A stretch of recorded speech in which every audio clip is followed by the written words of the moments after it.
ଆପଣ ଏଠି? କଣ କହୁଥିଲୁ? ମୁଁ ଘରୁଆ ମାଲିକ ନାହିଁ। ଟଙ୍କା 200 ଖାଇ ଖାଇ ହଉ ତୋର 500 ରୁ 5000 ମୁଁ ତୋତେ ଦେଖେଇବି। ସୋସିଆଲ ମିଡ଼ିଆରେ ତୁ ମୋତେ ଶୋଧିବୁ? ନାଇଁ ଆଜ୍ଞା, ମୋର ଭୁଲ ହେଇଛି। ମୁଁ ସୋସିଆଲ ମିଡ଼ିଆରେ କାହାକୁ ସଦସ୍ୟ କରୁନି। ଆପଣଙ୍କୁ ବି କରିବି, ମୋତେ ଛାଡ଼ିଦେଲେ ମୋର ନହେଲେ ଆମ ତୁ ଦରକାର ପାସ୍ ଆଗ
ପାଣି ଛିଞ୍ଚି ଦେଇଛି ଗୋଟେ କାମ କର, ପୋଲିସ କରିବା ଚାଲ ଚାଲ।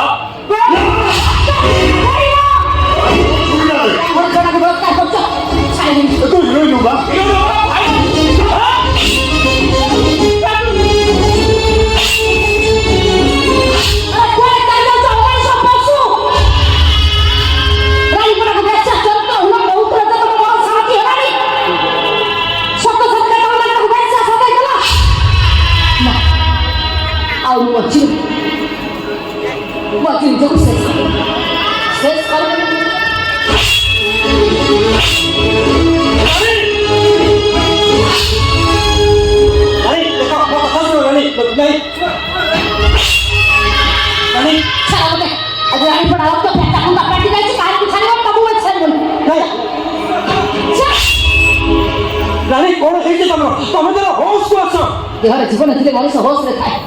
ଦେହରୁ ଜୀବନ ଚାଲିଗଲେ ମଣିଷ ବେହୋସ। ସେମାନେ ମୋ ବିଶ୍ୱାସରେ ବିଷ ଭାବିଲେ, ମୋ ବିଶ୍ୱାସରେ ବିଷ ଭାବିଲେ। ମତେ ସେମାନେ ବେଶ୍ୟା ସତେଇଦେଲେ। କିଏ ତମର କଣ କରୁଛି? ତମେ କାହା କଥା କହୁଛ?